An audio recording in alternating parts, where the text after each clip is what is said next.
I don't know if I have a favorite cop movie. Well, you don't just sit there and watch Cops every day at 4 o'clock, do you? I can't stand watching law enforcement shows. Like people, You live it every day. I just don't want to. You know? I don't want to see it. Right. I'll pass on that. I also don't want to start debunking it because that gets on my wife's nerves. Right. Because like everything they do on television is nonsense. Like I love how they get DNA back in a matter of minutes. And it's like it takes us 6 to 8 months to get it back. Yeah. So.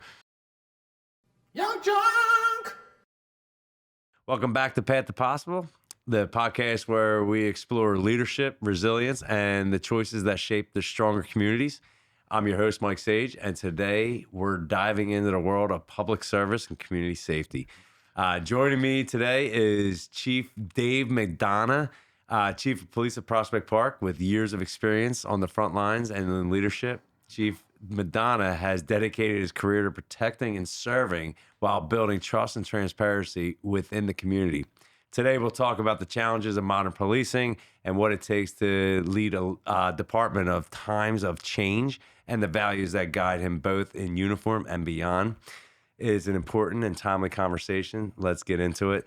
Dave, welcome. Or Michael, I'm sorry, Chief. Dave's fine. All right. Please, yeah, Dave's fine. All right. Yeah. It's good for my humility. Yeah, I dig it. So, hey, welcome to the show. Thank you. Really It's happy great to have you on here. Thank you. What made you want to be a police officer? I think I was raised with a strong sense of right and wrong. I think my father gave me his work ethic. I think my mom gave me compassion for people. And I think, those two things merged for me and led me down this path. I actually started when I was 16. I worked in Gimbels on 69th Street. Gimbels, which I think most people associate Gimbels with Elf, the movie Elf, right? But I was carrying mattresses and air conditioners out to people's car. It was a brutal job, and I saw security guards doing what they were doing, and I thought, wow, that seems really interesting, and ended up transitioning into that position, and but it really, and I kind of was in the security field for a while, even when I was in college. I worked part-time in security work. And, I hate to say this because I don't mean to, may sound a little funny, but my father was a physician.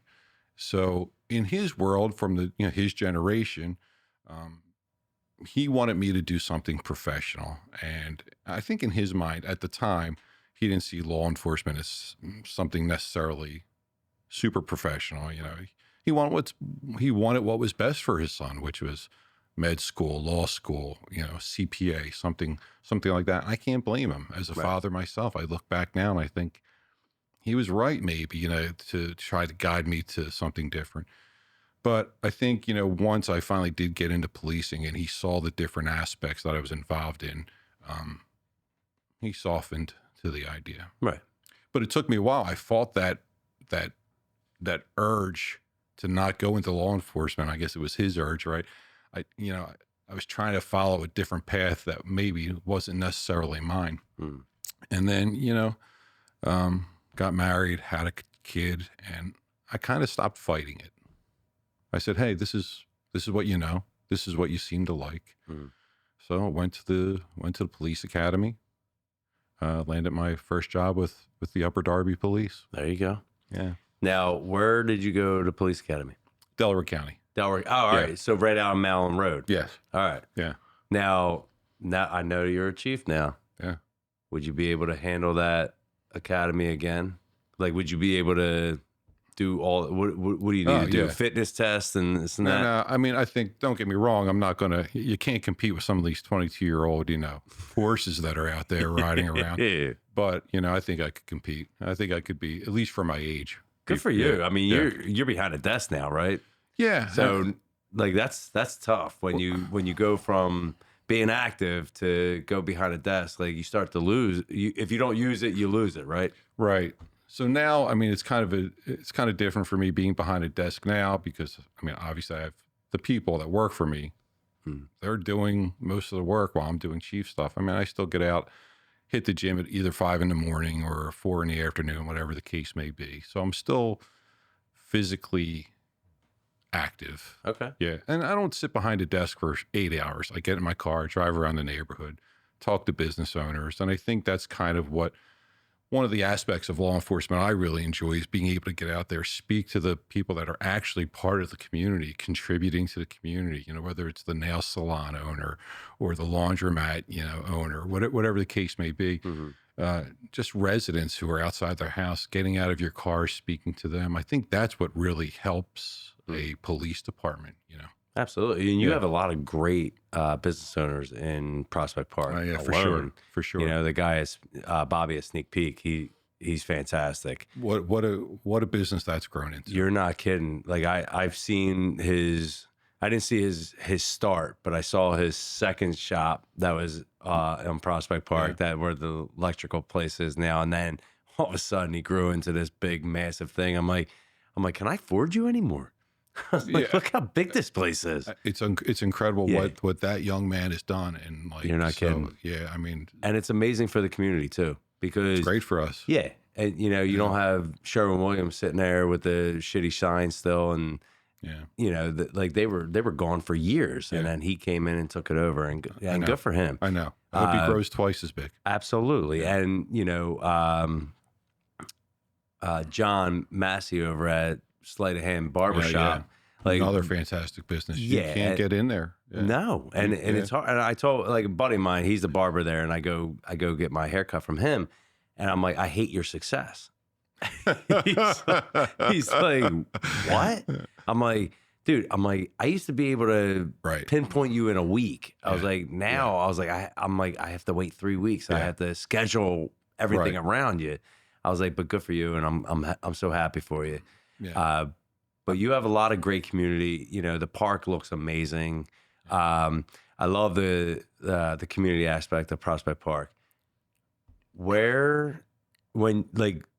So you were in Upper Darby were you a detective, or like how did the ranks hit?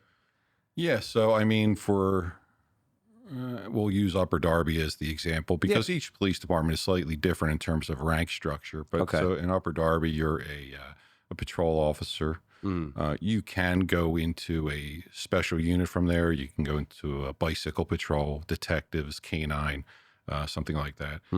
Or you can just make the transition after 5 years of service. You can become a sergeant. Oh, cool. Then after another 2, you can become a lieutenant. And then I think it's another 2 or 3, you become captain, which would be the second highest rank below chief. Yeah. Got it. So there are layers, you have to go through. And, the path to those levels is probably a lot different than some of your other guests, what they've had to endure to achieve success probably looks somewhat different, yet somewhat the same as going through the ranks in a police department. Yeah. Right. Well, success is defined differently by each person. Right. Sure. Correct. Yeah. Sure. So like if your entire life you just want to be a patrolman, or you don't want to carry any load, like that's what success looks like. Yeah. And kudos to those men and women that do that. Who choose to serve the public their entire career behind a patrol vehicle, because I have to tell you, it is probably one of the most difficult occupations in the world, because forget about the fact that you're dealing with either hostile people you can't make happy, or just people that just have disdain for police officers. Then you have to do it on a rotating midnight shift, back to day work. Your days off, you may be going to court. You may have some other overtime that you have to do for whatever reason, an investigation, field investigation at some point. Then you throw in the holidays. You're working Christmas. You're working New Year's. You're working New Year's Day, the cleanup. Every Eagles, Super Bowl, Phillies championship. You start putting all those together, and it's easy to see why police officers are probably some of the most stressed people on the planet. I mean, the cumulative stress of working a 25-year career in law enforcement, I mean, I have to hand it to them. Yeah. You asked me about going back to the academy, if I could do that. And I could do that easier than I could go back to being working a midnight shift. Wow. 2 weeks of a midnight shift, 2 weeks of day work. Mm. It's tiring. It's exhausting. And Right. what it does to the human body, I know there's studies out there that can kind of tell you, but until you experience it, it's terrible. Yeah. Yeah. It's kind of like nurses, right? Yeah. When they do those midnight shifts, I'm like, I don't understand how you do it. And I think that's why there's a strong relationship between nurses and police officers. We always seem to find one another in the hospitals when we have someone undergoing some type of trauma or some type of injury. The nurses and the cops get one another. Yeah. That's crazy. Yeah. That's crazy. So when you were coming up, what Yeah. would be the best advice that you would give, like a patrolman that wants to be a chief? Like, how do you bring them up? And how many chief jobs are there? Like, how often does that come up? Not very often. Yeah. I mean, it's super competitive, Mhm. So And- my advice would be you almost have to start networking before you get the actual job, right? Cops hate the thought that they may have to interact with politicians because it's just, they chose a life of service and they chose a life of going to quote unquote get the bad guy, right? They want to go out there and they want to help society. So I think interacting with local politicians is sometimes distasteful for them. But I think it's like any other business, right? Any other entrepreneur that's out there. You have to network, you have to build your network, you have to find people that are going to support your mission. And that's a key part of it. That aside, you still have to do the job, right? It doesn't matter how many people you know if you're not willing to make the sacrifices there are to advance yourself in policing. And advancing yourself in policing, and I guess maybe in some other professions as well, it can take you into some dark spots. I mean, there's a price to pay for success in law enforcement, and that is extended hours, weird hours, getting calls 3 o'clock in the morning. You're home in bed, and hey, we have a homicide. You have to come in and help us work this homicide, and you're just trying to remember your name. You're trying to remember what day it is. It's 3 a.m. You're throwing some clothes on and you're getting out to a crime scene. And so, but you have to do those things. You have to give those things attention if you want to advance your career. And and of course, again, this isn't anything. Patrol officers go through this every day, and they're always at crime scenes first. So, not taking anything away from them. Yeah. But if you want to advance your career, especially in a larger department, you're going to have to branch out into some other things. You need to learn the totality of the job if you want some kind of executive level position in policing. Right. Yeah. And it takes you some dark spots. Have you ever went undercover? Mm-hmm. Yeah. Yeah. How hard is that? Like some people are deep, right? Yeah. I wasn't as deep as some people were. Okay. So I don't want to paint the picture I was, but I did do a very brief stint in which I was going undercover, selling stolen property. Going back to high school and like I said, it just takes you into some weird spots. And yeah. There are some undercover officers who are out there who, again, I mean, hats off to them. They just go into they dig that stuff, right? Right. Yeah. But again, like there's a weird price to pay when you start doing that kind of stuff. You retreat back into your home life and everything looks different. Everything feels different. It's just, you're trying to reconnect with your family, and it's hard to do that because you're just, I don't know if it's almost like a personality conflict or just that, you're experiencing all these highs when you're at work, and then you got to come home and now you're changing a diaper. It's right. Oh, yeah. Vastly different stuff. And somehow you have to reconnect with your family quickly for your maybe 2 days off, maybe 2 days if you're lucky. So you go back to work. So, yeah. What was it? Donnie Brasco, right? Like when he went home and, right. He started acting like one of the tough guys and, treating his wife and his kid differently. You're like, oh man, you got to like. That's a whole nother part of success for policing. Like you have to marry the right person. Right. I was so fortunate where, like, if there was overtime to be had, or if I had to run out in the middle of the night, I had a wife that would say, go do it. Yeah. Go do what you have to do. I'm here. Right. I got the kids. I got the family. Go handle things. And that's what I did. That's So amazing. it is. And if you don't marry the right person, Right. you're going to fail quickly. I Yeah. I can definitely attest to that. What is your favorite cop movie? I have to ask this. Now, what paints the better picture? You know, like, is it Bad Boys? You know? So I don't know if I have a favorite cop movie. Well, you don't just sit there and watch cops every day at 4 o'clock, do you? I can't stand watching law enforcement shows. Like, people, You live it every day. I just don't want to. You know? I don't want to see it. Right. Right. I also don't want to start debunking it, because that gets on my wife's nerves. Right. Right, Like, right, because right. like everything they do on television is nonsense. Like, I love how they get DNA back in a matter of minutes. And it's like it takes us 6 to 8 months to get it back. Yeah. So. Terry hates watching anything on YouTube. He's like, this is what I do for a living. Yeah. And he's like, I'm done with this. So he just reads books. But if I had to pick shows, I would say The Wire. Oh, awesome. Yeah. Great show. And season 1 of True Detective.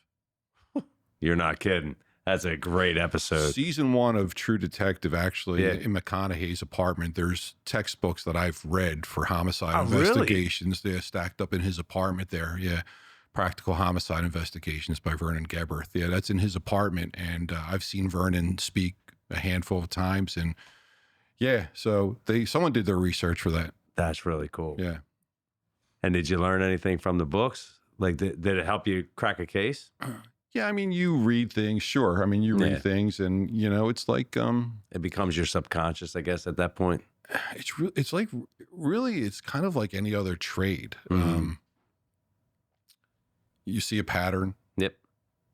you go with the odds that this is, I always say law enforcement is, you really are playing with the odds. If it looks like this, it probably is this, and you quickly learn, especially as a young detective, you quickly learn that people lie to you, but they want to tell you the truth. Hmm. So you quickly can see through the lies. Yeah. Yeah. I think you talk to enough people. I mean, like, you're interviewing people, you have a business. I mean, I literally have speak to, hundreds, if not thousands of people a year. Right. So I'd like to think I know when someone's bullshitting me and when they're not bullshitting me, Mhm. So No, it sounds like you got the eye for it. You're scaring the shit out of me. I'm like, I'm trying to interview you. I'm like, is he going to interview me at all? No, that's really cool. So that was my path. So I started as a patrol officer. And I was fortunate. I had a few mentors that said to me, hey, stop doing this. Stop associating with these people. Start associating with these people. These are the cops you want to follow. Yeah. That old guy that's been around forever is going to just bring you down a dark path, whatever the case might be. Right. I'm certainly not besmirching anyone, but and they showed me the right way. Yeah. And so after 2 years, and this is where my connections came through. And like I said, advocating for yourself and having a network. So after 2 years, I put in for the detective division. I could have gone to a bicycle unit or detectives. And Right. my wife said, I don't want to see you in those biking pants. So can you please, please go to detectives? I thought that'd be like a sexy thing for the wife, to see them Apparently like not cops for me. I don't think Nah. anyone wants to see that in me.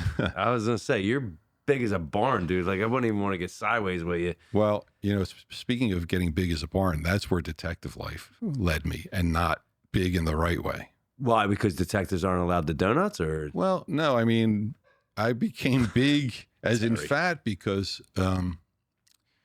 there's always food. There's someone always donating food Yes. every day.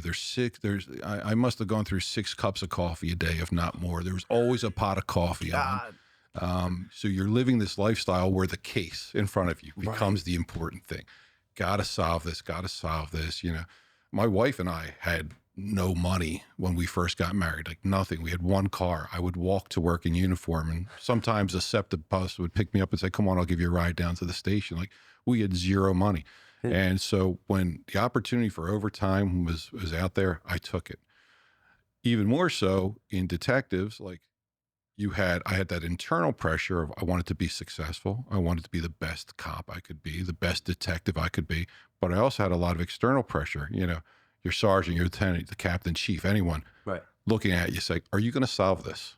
We need this solved.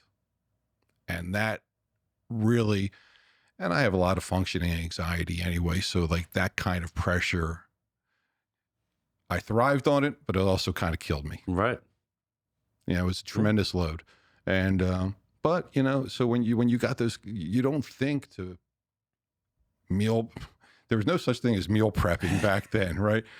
You went to Wawa, McDonald's, wherever it was, or the food that someone donated. You were always picking at something. And I got big as a house. I was closer to 300 than 200 at one point. Holy shit.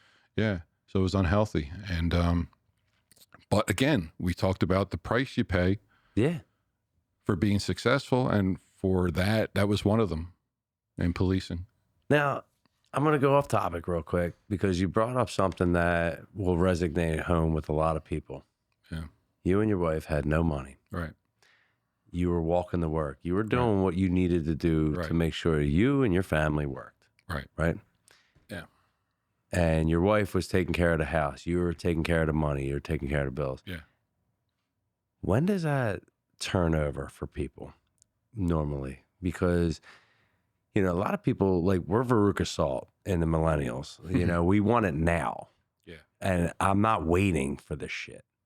Like, I can't be 40 years old and keep waiting. Like, how long do I wait in this life, and how much do I work, and how much do I go through this to get what I want? Because I've noticed when me and my wife bought our first house when, we were 30, and we loved it. Then I was like, well, when can I get my truck, or when can I get my shore house? Like, I want this all now. Like, when can I do this? Right. And then you just start working and you keep going. And, I'm still at a point where I don't have everything that I want, but I got to be patient. So when did it turn over for you when you were finally able to take your wife out to a proper dinner, and enjoy yourselves? Not the struggle where you're like, oh shit, man. Yeah. Like, don't get the salad today. Right. It took a couple of years probably before in law enforcement when I didn't even get into how long it took me to find a job in law enforcement. That was another thing. Now you can get a cop job pretty easily now. I mean, it's so in demand. Yeah, they're taking people off the street now, right? Right. Back then I was like one of maybe 400 people applying for a job. So, you know what's funny, Mike, because in a lot of senses, I don't know if that's even happened to me yet, because I just said to my wife the other day, why is it I still want more? Why? We've made it. Like, we have a lot of those things that you mentioned. Successful Why am I family. still seeking things? So I don't know if it ever happens for some people. I think it's just really what you're willing to sacrifice to obtain that till you get to that place, right? Are you willing not to get the $4 coffee at I don't even know, what does it cost at Starbucks? I don't know. I don't go. I don't drink coffee. Yeah. I mean, you can make it, you can probably get to that point easier if you're willing to sacrifice some of those things. Absolutely. And, we didn't call it like, I know everyone today and talks about the struggle and the pain is what makes you who you are, and you're getting through the pain and getting through the adversity. Like, I got to be honest with you. I never really thought of it that way. For me, it was just the process. Just get out there and work. Right. I didn't think about what the pain was. And, I don't know if that's good or bad. I know, I think it's probably good that millennials and younger question some of the things that go on in life. I actually have a lot of respect for millennials. There's a couple of them that work for me, and their inquisitiveness and their desire to possibly change things. I like that. but I think, I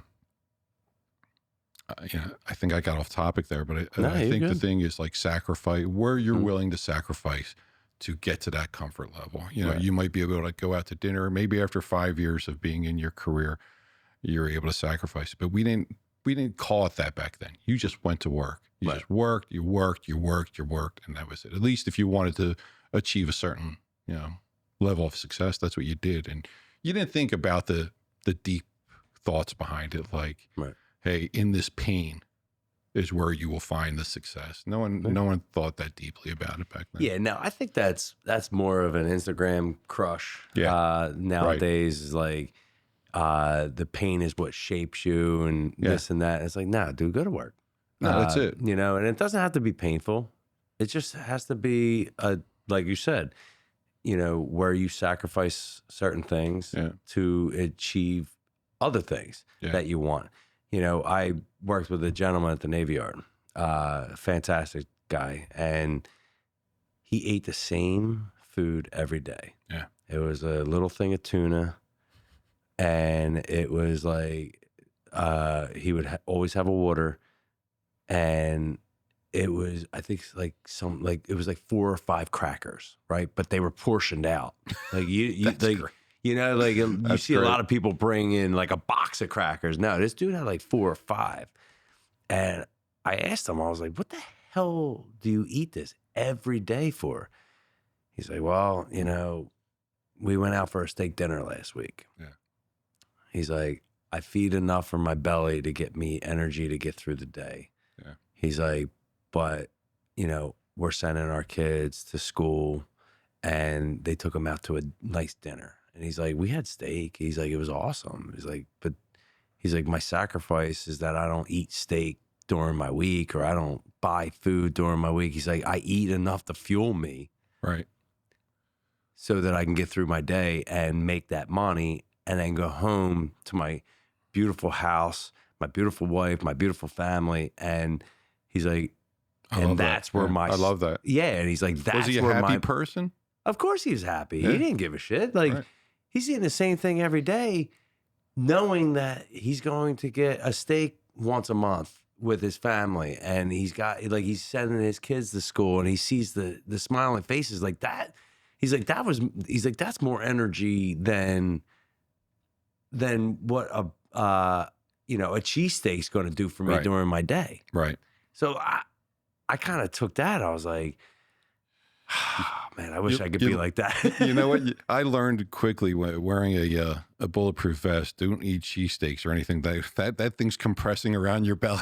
It's the last thing you want to eat. I was going to say, you don't want to be bloated You because that don't want thing's to, no. fitted to you, No, right? I learned the hard way a couple times. Yeah, and if you're, you want to you eat know, light. if you started at 220 and then you're 300, Yeah. like, I'm sorry, bro, your No, right. Right. bulletproof vest is no longer No, doing that's- justice no, for us. No, it's like a postage stamp on you. Yeah. Exactly. No, no, I believe in those sacrifices. I believe in having, whatever, a modest, humble sandwich when, at work, or like, I'm all into that. Like, so, I mean, for me, again, getting back to your original question, it's just, what are you willing to sacrifice Right. to achieve that? Yeah. Right. What is making you happy? And that's a thing a lot of people can't answer. Yeah. Especially, the shitty diets that everybody has. How's your diet? Awful. Yeah, I hate it. Do you want to tell me about it? Yeah, sure. I eat like shit. If like I'll wake up, if I don't do a workout, I might pick off what the kids are eating that day, Mhm. Yeah. And then when when it comes to lunch, if I'm sitting there running from this business or that business and the wife's not around, and the kids are in school or this and that, like I might go to Nick's. Yeah. I might go to Nick's. How do you feel after? Like lethargic, like just don't have any energy. How about mentally? Mentally, even worse. Mentally you sit there and you're like, well, you sat there, you spent $50 on lunch. Yeah. Because you have, one beer Right. with your sandwich and your Right. gravy fries. Right. And I think it's Jay Shetty. He says it the best. He goes, You know, everybody wants that burger. Of course, everybody wants that burger. But think about after the burger, how you feel about that burger before you eat the burger. Right. You know, like if you start thinking in terms like that, I just never caught that concept. Yeah. And, you know, like you said, you were always on the run, McDonald's, Starbucks, wherever. Yeah. You know, the food that was coming in from everywhere else. My wife would leave like bowls of candy out in the beginning of our relationship. I'd walk by and mindlessly graze and take a handful and throw it in my mouth. Now she leaves bowls of fruit. So what do? I go by and start picking on the fruit. Get some grapes. Yeah, grapes, Yeah. strawberries, blueberries. I dig it. Yeah. You know, but like if there's chips out, bread's probably my biggest killer. Oh, thanks, buddy. That looks absolutely awful. Good It looks like tomorrow's digestive tract. So what I'm hearing from you, Mike, is that you feel your wife is really been an impetus in or a catalyst in your diet. Of course, yeah. She definitely wants to make us eat better. Right. And I'll sit there and, you know, there'll be a Wednesday night. It's like 4:00. I'm exhausted. Right. You know, I've been at it since 4:30. Go to the business, do this. Yeah. And then the kids get home and they're hungry. And she's like, well, what do you want to do for dinner? And I'm like, you know what? Let's just do Chinese. Like, I don't feel like, you know, the kids love Chinese and I don't feel like doing anything. You're on the go a lot. I mean, you're constantly you're physically on the go, right? Sometimes, last like month, I've been more at home, Right. trying to get things done for the expansion of the business. And even at home, you become lazy. You know, I have fresh food in the fridge, but here, I'm ordering a pizza and whacking an entire imperial pizza. Oh, yeah, of course. You know, You can do the whole thing easily. And then yeah. my wife's like, dude, where the hell did the pizza box come from? Right. I was like, well, it came from Imperial. And she goes, well, where the hell's the pizza? I said, well, it's in here now. And she's like, great. She's like, now I got to deal with your funky ass all night. Yeah. I'm like, yeah, I got you. But, you know, we do tend to get lazy. Yeah. And like you said, if you don't have a great mentor, you're pushed off into the wrong direction. And then you're gonna start doing and acting as they are. So your mentors were a huge part of like as being a patrolman. You had two paths. You could have went with the guys who are old and crusty and, you know, very, what do you call it? Like chips on their shoulder that they didn't make chief or they didn't make lieutenant. Right. But there's an attitude problem on that round. Yeah. And then you go over here and the guys are, you know, they're eating salads or they're bringing their own lunch to work and they're bringing their own coffee and only having one, not 6 pots. Crazy. That's how you made a chief. But, you know, like that route is a whole different ballgame. So you got two choices at that point. So it's interesting. You brought up the, I'll use your words, old crusty cops. What do you think made them that way? I would say their attitude on their own. You know, because I've seen it many, many times where, you know, in a lot of professions. In a lot of professions, Right. yeah. Like, I mean, you look at any type of trade, so like Boeing, Navy Yard, any locals, like you get the old guys who, you know, never run their own crew, but they got the 40 years experience and how dare you, youngin', tell me how to do it. Right. And they build that attitude and they're like, well, this company won't hire me to a higher level because they don't like me or I did something stupid to them. Yeah. And this guy only got it because he's got pictures of the boss's wife, you know? And like you get these like weird things that come out of people and you're like, no, dude, if your attitude is different, you would have probably got up. Right. So just to go along You got to with play the game. Yeah. To go along with what you're saying, I mean, and this is coming from a person who has made plenty of mistakes Mm-hmm. in his professional career, in his personal life. So I don't want anyone to sit here and think that I'm standing on, some kind of pedestal lecturing anyone, because certainly I'm the last person to do that. However, I would say that, especially in law, you mentioned a number of different professions, but certainly in law enforcement, between the public, your peers, politicians, you have a lot of external pressure on you. You can just go your whole life riding that wave and surviving it. But if you want to thrive, to your point, you need to have that attitude where that's not going to affect me. Right. I'm going to keep on this course that I want to keep on. When I first started, and I still get banged up about this a lot. When I first started social media, our accounts in Upper Darby exploded. I remember saying to Mike Chitwood, I think we need to get on this Twitter thing. And I never forget, after 2 days, I said to him, we have 15 followers. We have 100 followers. I was so excited.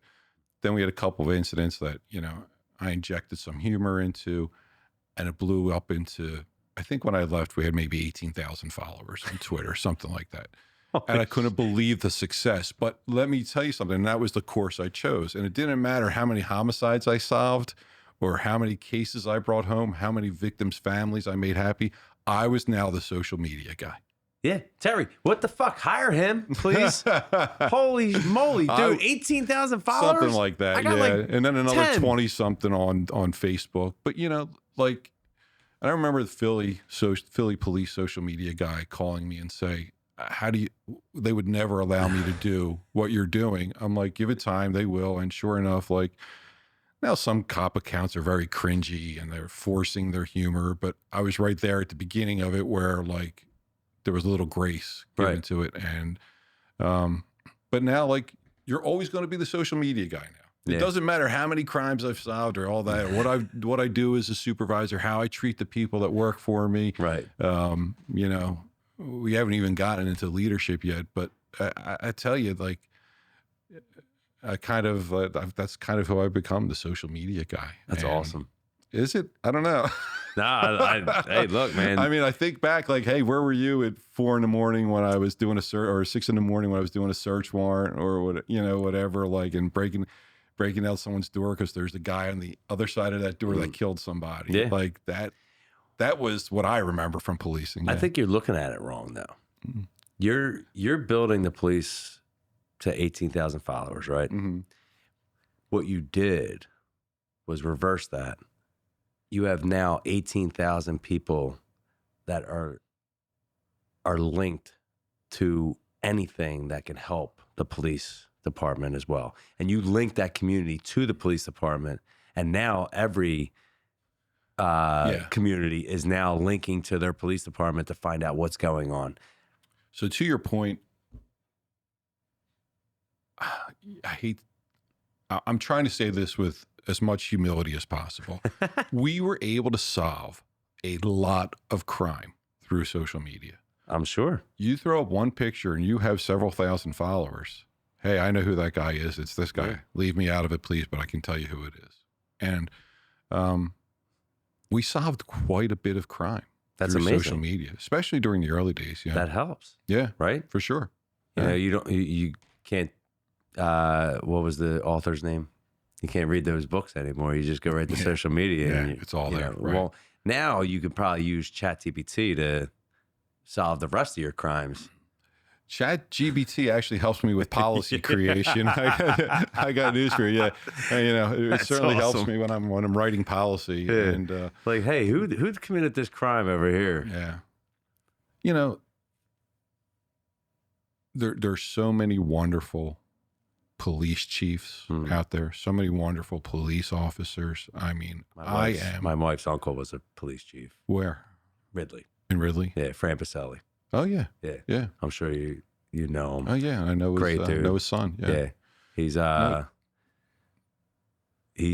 he's one of those guys that you just don't fuck with. Yeah. Yeah. That was the old guard. Yeah. That was the old guard. Yeah. You didn't mess with them. You didn't,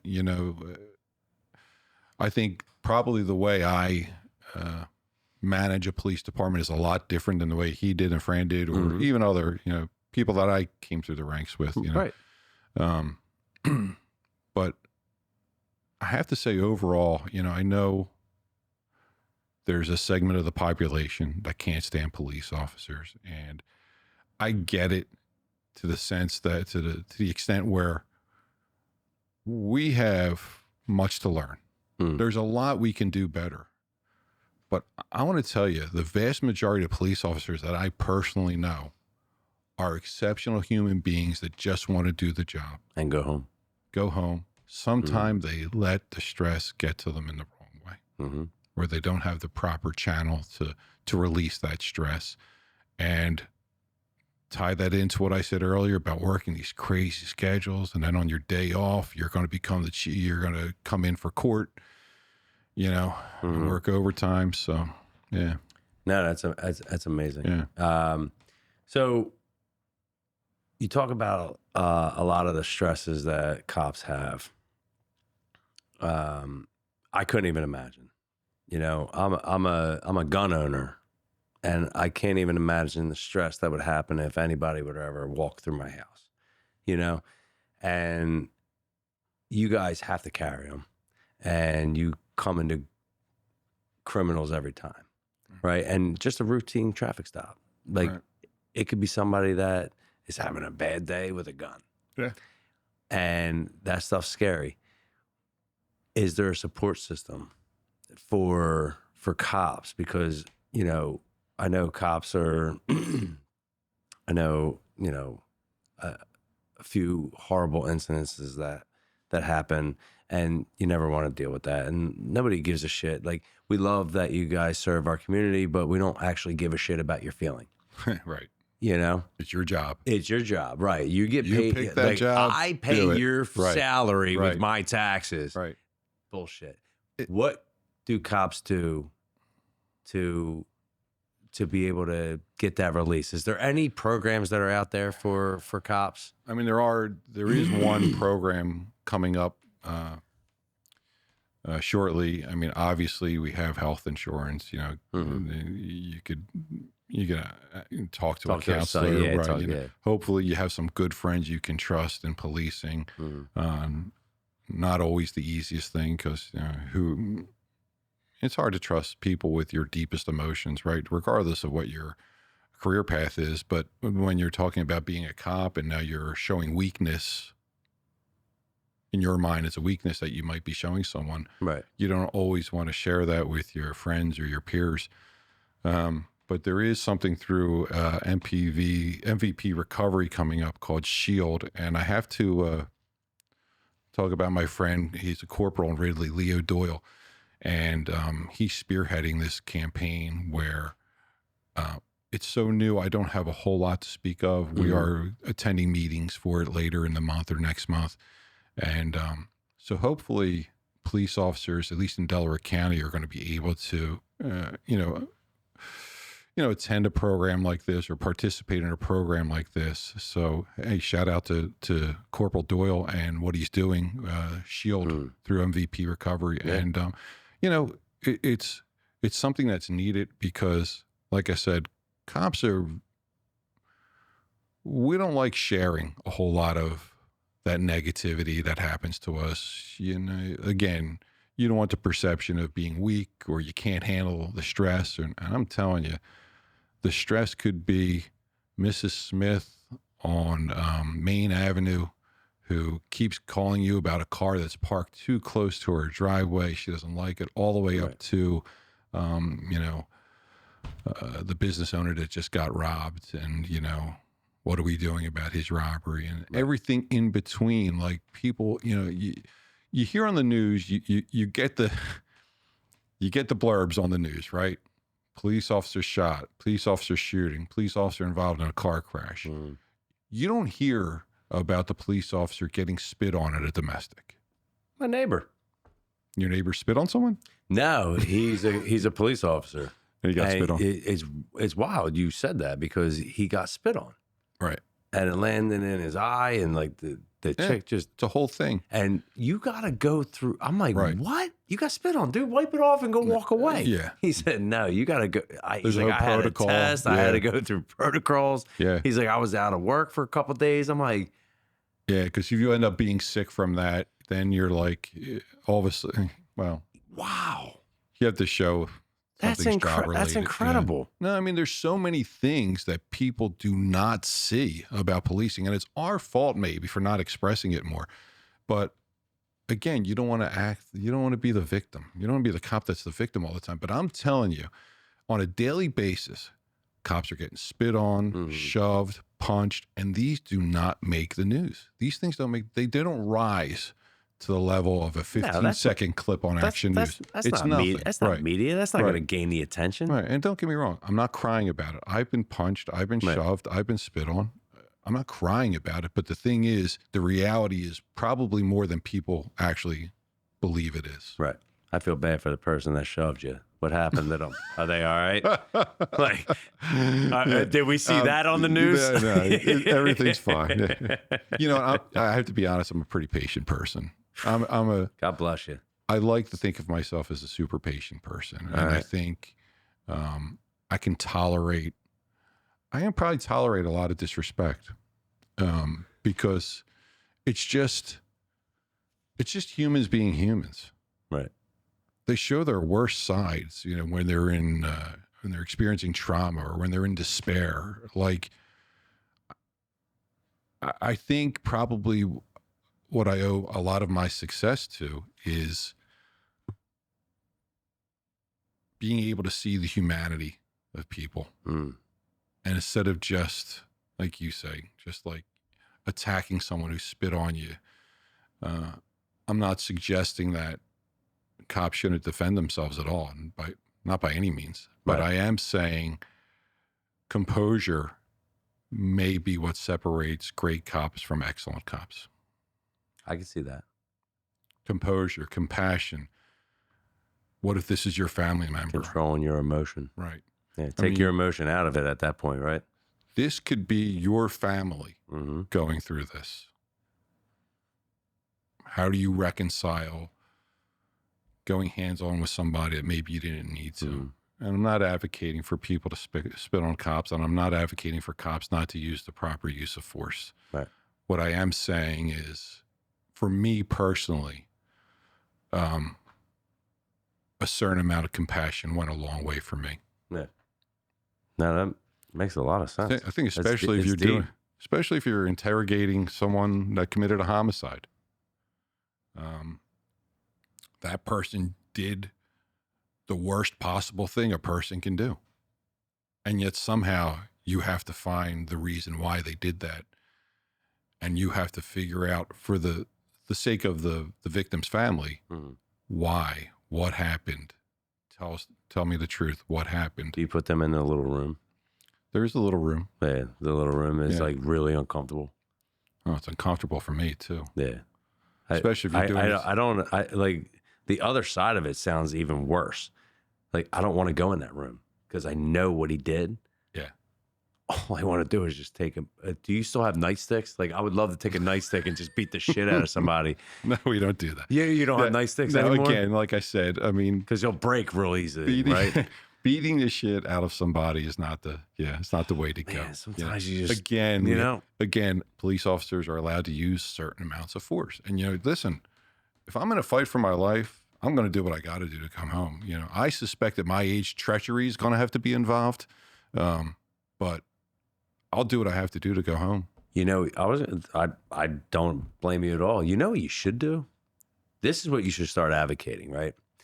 Anybody that you arrest, you should link up with the UFC.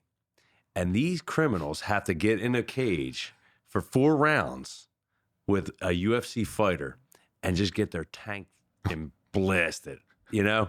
And see if they start, like, they'll start chirping about, oh, I know the biggest drug dealer here. I know this guy. Right. I'm sensing you're a big fan of corporal punishment. Yeah.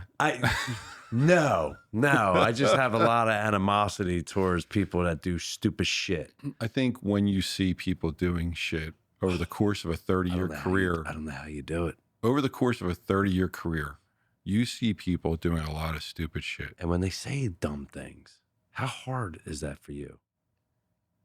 Like, oh, you're just pulling me over because I'm this, or I'm, you got nothing better to do. Like, I got to be honest with you. I kind of just shake that off. Right. Like, that's right. like, I don't know.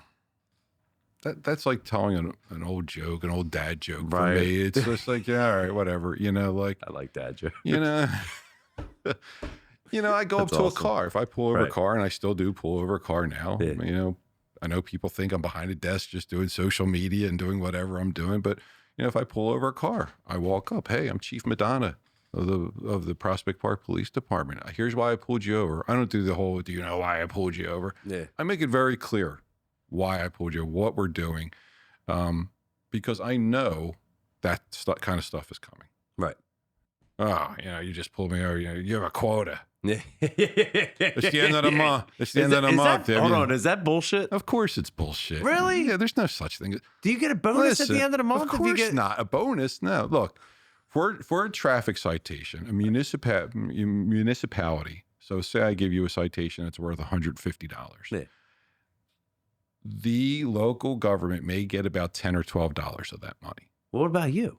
What about me? I don't get anything from that. I don't care about the local municipality. Why would I get anything over well, that? that's what I'm saying. Like, I like get a patrol, salary. like a My patrol. salary is what I get. I was going to say, a patrol officer ain't going to give a shit unless it's going in his pocket, right? What are you talking about?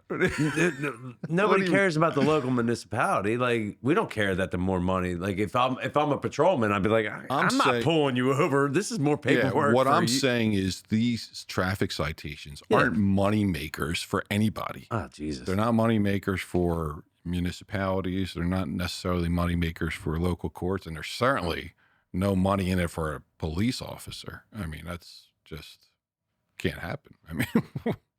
I don't even know what you're saying. Well, it's not what I'm saying. It's the persona that we were taught. Well, let me say this. There's no such thing as a quota. Okay. Are there police departments somewhere in this country that do? I mean, maybe, but we don't. And I think the way I like to say to my people, or the people I know, the people that work for me is, hey, you took an oath. You took an oath to uphold the law. Part of that is, traffic enforcement. Cops hate traffic. I mean, there are a few that really thrive on it, but I have to tell you, most cops do not want to pull over a car. Sounds awful. It's terrible. Yeah. Not to mention the inherent danger you spoke of earlier with someone in a car. Dude, do you have the people that keep their windows rolled up and they just put their? Oh yeah. Oh my God. That's when I'm taking the Billy Club. Is that what it's still called? Is that a Billy Club? And you just smash the window and be like, dude, just give me your license. I'm done with this. I don't have any time for your nonsense. I mean, with modern technology, there's ways around that. Right. Right. There are, you can run the license plate. You can get a name. I was going to say, you have pull up everything. the name. You have it right there. Right. You're just trying to have some compliance. In some areas of the country, in some agencies, the driver of the vehicle has to comply with you. Yeah. And it's a misdemeanor, or it's a more serious crime than in our area if they don't. So, yes. So some of them take it. Sounds exhausting. Sounds like talking politics with people. It's a fair point, because really the whole job can be exhausting. I'm sure. I really, really enjoy being a cop, but there are days where you're like, wow, man, what am I doing? What am I doing here? I would say that's the same for anything. Yeah. I'm sure Terry back there, he's probably like, I don't even know what the hell I'm doing. Sometimes you wonder, dude, if I just go, you look at Office Space, right? Yeah. When he goes out and he just gets a job doing construction, he's like, I'm done with this. I'm sick of this. Right. But he loved doing construction. He's happy doing, sometimes you think about, certain things and it's like, yeah, it would be easier, but I do love what I do. One time I was on page 8 of what was going to be maybe a 14 or 15 page homicide report, and the computer shut down. I lost the entire report. And I think I just left I think I just got in a car and disappeared for a little while. And I was at one point, I was like, oh God, I'm so sick of this, but those things happen, like you said, in any profession. Yeah. And, when you're a cop, especially as you rise through the ranks, the spotlight is on you and it gets brighter and brighter as you rise. And people are waiting for you to make a mistake. They're hoping for you to make a mistake. And you have to be so careful. And that's just another part of the job. You're a public figure. So forget about the crime for a second. Forget about the public pressure. Forget about the pressure from your bosses. Forget about pressure maybe from local politicians. You have the public just like, or others just waiting for you to mess up. I'm sure. And they're chomping at the bit with their phones ready, Right. waiting for you to mess up. You have to hire from the human race. Yeah. I don't know what to say. We're going to make mistakes. We're going to do dumb things. Absolutely. Hopefully it's not at the cost of someone's life, you know? And as a chief, I mean, I'm putting guns in the hands of young people, and I'm asking them to constantly make the right decisions.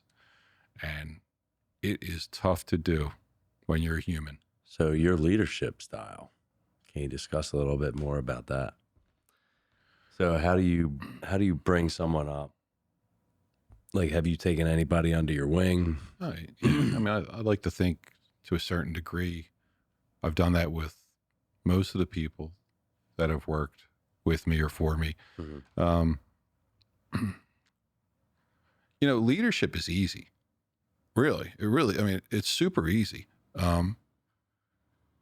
Listen to your people. They probably know what's best for the organization on the front line. They can share their experiences. While I'm sitting at a desk, they know what's going on out there on the street. And you have to listen to them. You have to give them an audience. You have to give them the equipment they need. Yeah, be fair with them.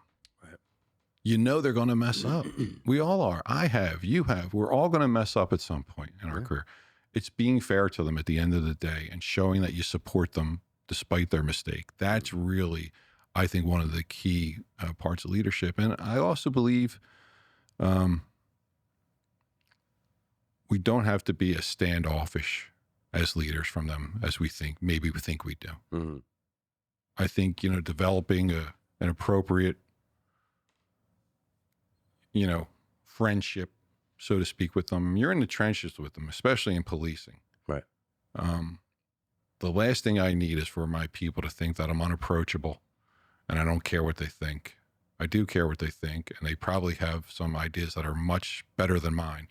And I want to hear them, and I don't want to be this unapproachable figure. You got to be able to, really respect one another and be fair to one another. Absolutely. And that's a great word, is approachable. As a leader, I feel like there's two words in any business or work or job. As a leader, you want to be approachable. Yeah. As a worker, you want to be coachable. Right. So I think those two go hand in hand, because if you're not approachable, they're never going to be able to be coachable. And if you're able to coach somebody into doing what they're doing, right. Yeah. And not necessarily in my agency, because I have a phenomenal crew of people, but I've seen officers that are not coachable because they're going to, it's a union, right? They can do the same amount or less work, and their result may be the same depending on the person they are. So you're no longer in the union as a chief. I am currently still. Oh, you are. Yeah, all right. So you can be in particular position. So you can be in the union. It varies from agency to agency. Okay. Yeah.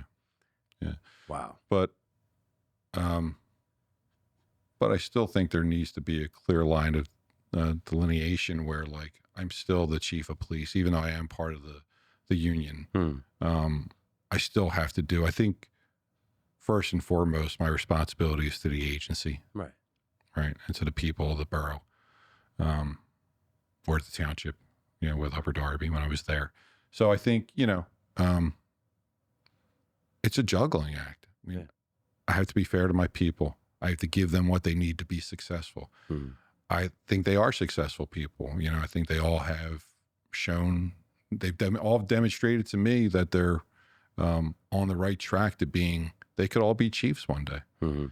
But I also have to worry about the public. I have to worry about the agency. And, you know, I also have to, you know, in a certain sense, you know, just protect the reputation of the borough.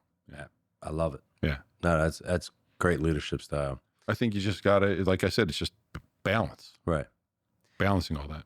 What kind of gun do cops carry nowadays? Are you allowed to say that? I mean, it used to be the 9mm Beretta, right? That used to be like the cop gun. I think so. Back in the day, Yeah. Berettas, and we carry Glocks. You got the Glock. We use Glock. I'm a big Glock fan. Glock 9. Yeah, we carry a 9. Okay. Yeah. You know, and there's you know, there's different weapons each department can use. We don't all carry the same thing. Oh, really? Although I wouldn't be against that Right. if every agency in you know, in a certain area carried the same gun, but every agency carries, like, someone carries a Smith, someone carries a SIG. It varies. Can they still use a 6-shooter? No. No. I don't know why you would. I mean, they're dependable guns, but you know, the chances are you What might. is it? Lethal Weapon. Murtaugh. Yeah, with this big, his his big wheel gun. Yeah, yeah. But you know, like if I wanted to carry the 38 Special, that was the detective gun, right? Right. Like if I wanted the 38 Special, am I able to carry that, or do I No. get the issue standard? Whatever the department says you're carrying, that's what you're carrying. Oh, no shit. Now, Okay. certain agencies allow for a backup weapon that you could keep on your ankle, and then they'll pretty much give you the choice there. Oh, Detectives now carry like a smaller version of whatever the large gun patrol right. guys are carrying. So if they're carrying a full size Glock 9mm, then they may have a mini Glock on their waist as a detective. Yeah. Now, are you the guy that has the badge on the belt clip? Some days, Yeah. yeah. You wear like how you're dressed today. Some days, You'll have it on your clip, Yeah. or do you wear the chain? no chain. No chain. No, it's not No. like the movies. Come on, man. Some guys wear the chain in an undercover capacity, but I Okay. mean, it's kind of telling. I mean, it's kind of a tell for the bad guys if you got a beaded chain on around your neck. I mean, And you're a chief. yeah. Do you have to carry the same gun as everybody else, or do you get I a do. bigger gun? No, no, I don't get this. Like I have the same size gun, Glock 40, you know, like no, 40 no, cal. No, They're I like, mean, oh, that's the big man. look, the theory is that if I'm in a shootout with one of my cops and I go down, they can use my magazines for my gun, Right. right? Or they can use. Oh, not against you. No, no. I'm like, what? If I'm down, if I'm injured and I can't They shoot, can use your mag. yeah, it's got to be interchangeable, right? And how big of a prick would, like, if, you know, Ridley Township shows up and they're using the Glock 40, Right. and you're like, yeah, assholes, like, we can't use any of your clips. You can't use any of ours. You know, No, it's not like that. No. I mean, it's every department's got their taste and their preference, and Dig it. it's never been that big of a deal. okay. Yeah, yeah. And then I would hope you're not in a lot of shootouts. No, yeah. The gun, is that state issued? So like you don't have any ownership to it. The borough would own them, or the municipality that employs you owns them. Owns the guns. Yeah. Okay. So it does it get registered to the actual cop, or does it? No, it gets registered to the municipality. Oh wow. Yeah. So So it's their gun. Does that have any issue there? No. You know, like if I went into, you know, my buddy's locker over here, took his gun real quick Right. and went and fucking did something stupid, would they be able to trace that back to the person or just the municipality? I'm just So inquiring minds. you steal someone's gun. Yeah. You go use it in a crime. Yep. Do you put it back? I would, maybe. I don't know if it depends. Certainly, depending on what you strike, and you could trace it back to a gun. I mean, there's a lot of You could Yeah. trace it back to one cop. there's a lot of ifs, ands, and buts in what you just said, but Yeah. you could that gun, that bullet belongs to that gun. You scared me. You started questioning me like I did something wrong. You like that? Yeah, yeah. It's You got me. force of habit. Yeah, yeah. And get out of jail free cards. Do they work? No, I don't. No. What do you? What are get? You mean like an FOP card? You tell me. So- I'm asking because if I'm, out stupid one night and I'm like, Yeah, I don't think I it's- know Dave Madonna, and they'd be like, Don't say that, what? please. I might get pistol whipped. Don't say that, please. Yeah, it depends on who you're. It really depends on who you're talking to. Yeah. Listen, 30 years in law enforcement, I've made a lot of friends. Yeah. I've also made some people that maybe don't care for me. Yeah. It's funny coming up in this profession. And it's only something I've recently learned. I look back on some of the things I did to get where I am. And I feel like at times I may have treated people unfairly, or I may have come down too hard on them. And now I look back at that and I'm like, was I being fair enough? Was I being just enough? Was I being gratuitous with my own power? I don't know. Right. And I think about that quite often. And I think about the people that, I may have, I don't want to say harmed along the way, because I don't think I've caused anyone a lot of harm, but disciplining in policing, it can be difficult. There's one of your brothers and or sisters that you have to discipline for, some kind of perceived wrongdoing or something they messed up. And,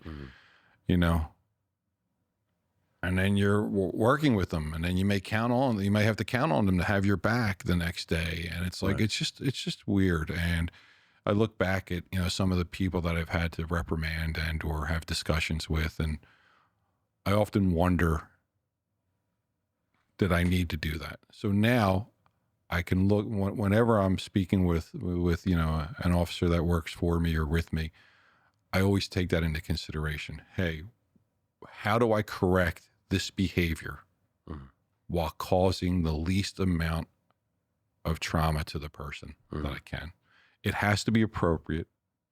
I mean, clearly, if they're doing something criminal, that's different. But if it's something like, I don't know, their uniform was dirty, whatever the case may be. Right. Maybe back in the day, I would have said to them, hey, you look like shit. Go change that or do whatever. Right. Now it might be more of an approach where like, hey, listen, it's not really what we're trying to portray ourselves here in this police department. So I think, have I softened? Maybe, but do I think I also know better how to use my authority? Yeah, I think so. I Your think guard's up a little differently now. Yeah, I think, and I think certainly the situation I'm in. I mean, comparing 24 years in Upper Darby to the 6 years I've been in Prospect Park, I mean, world's different. The pressure on me as an individual, it's still there, but maybe not in terms of the crime. Right. So that takes a little bit of pressure off you. Yeah. That's really cool. Yeah. When we do have a crime occur in Prospect, and my people will tell you, it's like, that's it. This is getting solved. I don't care what we have to do. Let's all get together. Let's figure out how we're going to solve this crime. And boy, the people that work for me, fantastic, fantastic jobs, fantastic young people that know how to use technology, know how to write thorough search warrants, and know how to get to bad crime. Extremely pleased with them. I was gonna say it'll make or break if you have a strong team or a bad team. It'll make or break your area. Yeah, I mean, like you'll get through it, but yeah, it makes your life a whole lot easier as well as theirs. Sure. You have to seek out if you're in a situation, if a police chief or a leader is in a situation where they have a couple bad people, it's going to make it harder for them. But you seek out the good people, and unfortunately, those good people get a little bit more pressure put on them. Now, do cops get assigned an area, like if you're a mailman, right? Yeah. And you're like, you just come in, you're like, all right, you're getting this area that nobody wants, Right. but this is where you got to start. Yeah. Is that how it is for cops? Like, hey, officer, Madonna, you're going over here Right. for 6 years, or do you have to apply for positions at different stations? Again, it varies from jurisdiction to jurisdiction, Mm-hmm. but I'll use what I know, Upper Darby, for example. The young men and women that just came out of the academy and are in great shape and they're go-getters. They're in the busier part of town. Yeah. They're in the part of town. They don't really get a say in it. They're in the part of town where we need young, energetic people, and it's going to assist them too, because it's going to give them greater exposure Mm-hmm. to various crimes, different types of people. So it's going to help them grow Mm-hmm. in police work. Okay. So if you're younger, you're going to be in the busier areas. Right. Right. We need someone to go on a foot pursuit. It ain't going to be me. Right. You want those young studs that are out there that are going to, track someone down. Right.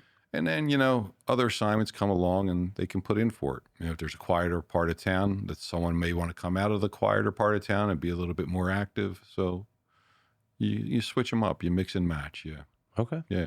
I think to get a well-rounded police officer in a community, and like we'll use Delaware County or even surrounding counties, you have to expose them to a bunch of different aspects of policing and of how people live. Yeah. But I do have to ask you, what's an FOP card?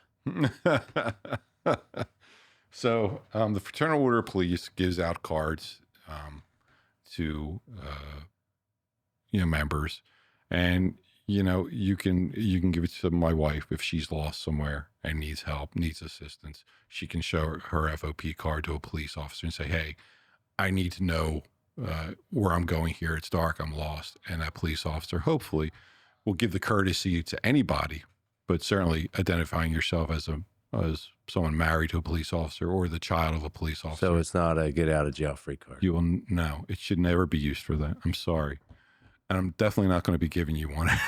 I was going to say, because I may be whipping not gonna around be giving Prospect you- Park this weekend. I might just have a bottle of Jack and be like, you know what? I know Dave and Donna. I'm imploring you not to do that. I know. So, all right, that's pretty cool. So you were telling me before the show about a podcast that you were thinking about starting. Yeah, I'm thinking about it. All right. Can we say the name? No. Okay. I mean, sure. Why not? I No, don't care. you're good. I don't care. No, Yeah. well, why? Because I got 2 followers? Yeah. Thanks, dude.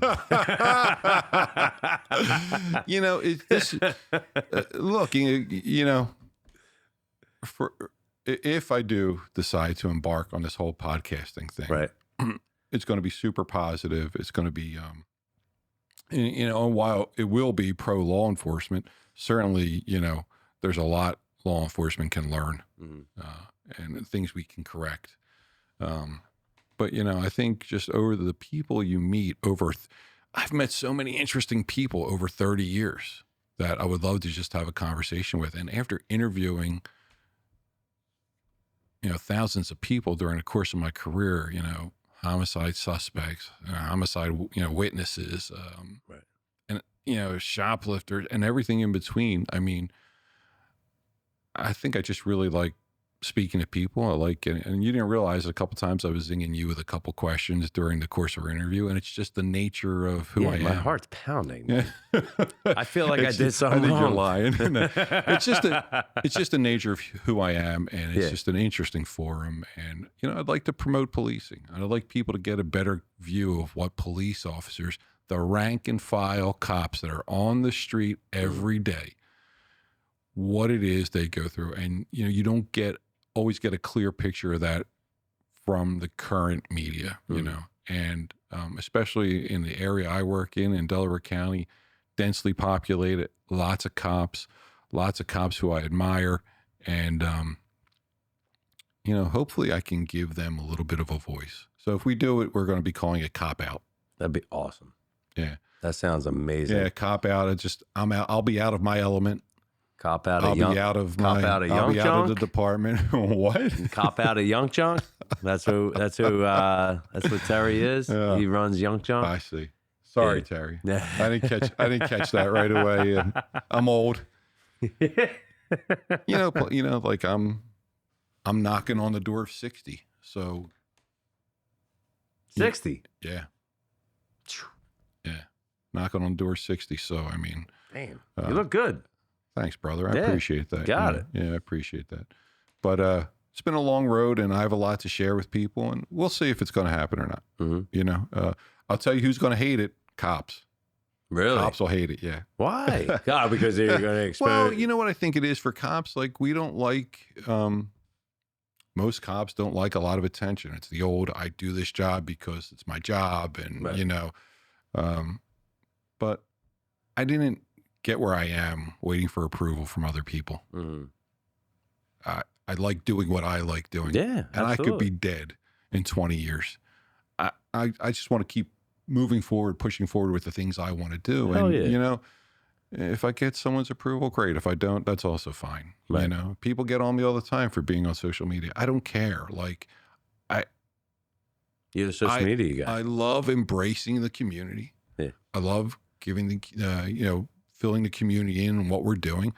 I like advocating for the police officers that work for me. Yeah. They're doing tremendous work, and I want the public to know about that. And I really don't care who hates it or loves it or whatever. When you hit me up on Instagram, Yeah, I saw the people you were interviewing. I was Yeah. like, "Who the hell is this?"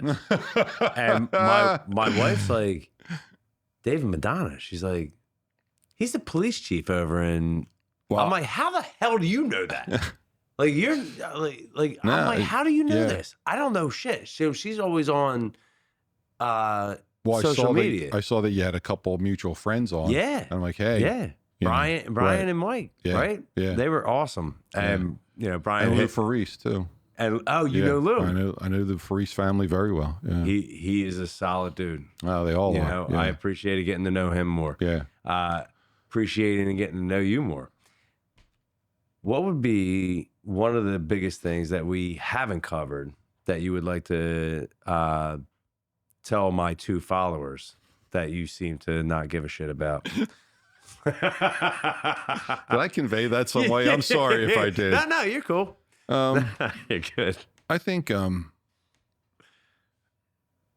listen, I've been very blessed Yeah. in my career. I worked extremely hard through my career, but I've also been in the right places at the right time. And I think just putting aside what other people may think, don't think, following the road that you've laid out for yourself, attacking. Stop worrying about the little things. Stop worrying about whether it's the right time or the wrong time, and you just do it. Right. That's what's guided me. Like, I every rank that I attained, I'd had to take a test for, a lengthy written test. And when I tell you I was fanatical about getting promoted each time, I was bringing textbooks on the beach. And I remember my wife saying, what are you doing? And that's what it takes. And you just have to figure out what it takes to get ahead for you, for whatever it is you're going through, and attack it with no remorse, get after it. And like, that's how you're going to succeed, and networking with the right people. Right. Yeah. No, fantastic advice. That's amazing. Yeah. Chief Madonna, thank you so much Thanks for for being on having the me. show. It was a lot of fun. It Yeah. was a Yeah, lot of fun. Very excited to have you on. I'm still waiting for my get out of jail free card. And when you see me firing guns and driving through Prospect Park all crazy, don't forget about me. I'm going to implore you not to do that. Please do not do that. Well, because I like capital punishment. Yes, I understand. You're going to pistol whip me. No, hey, I really appreciate it. Thanks for having me. Hey, Godspeed on your podcast. I hope we'll see. I hope you're the best. And Yeah. I think you have a lot of great knowledge to give out to the youth and Thanks. anybody that's aspiring to be a cop or anybody that just actually wants to hear about cop stories. Yeah. I think I think it would be great. See what we can do. Absolutely. All right. So, hey, thank you, Terry. Thank you, Young Junk. Thanks, Terry. I appreciate everything. Again, studio is amazing. Thank you for the prompter on everything, Terry. Chief Madonna, hey, looking forward to Mike, everything thanks, yeah. and have a great time, man. You. Thank you. Thank you very much. Got it.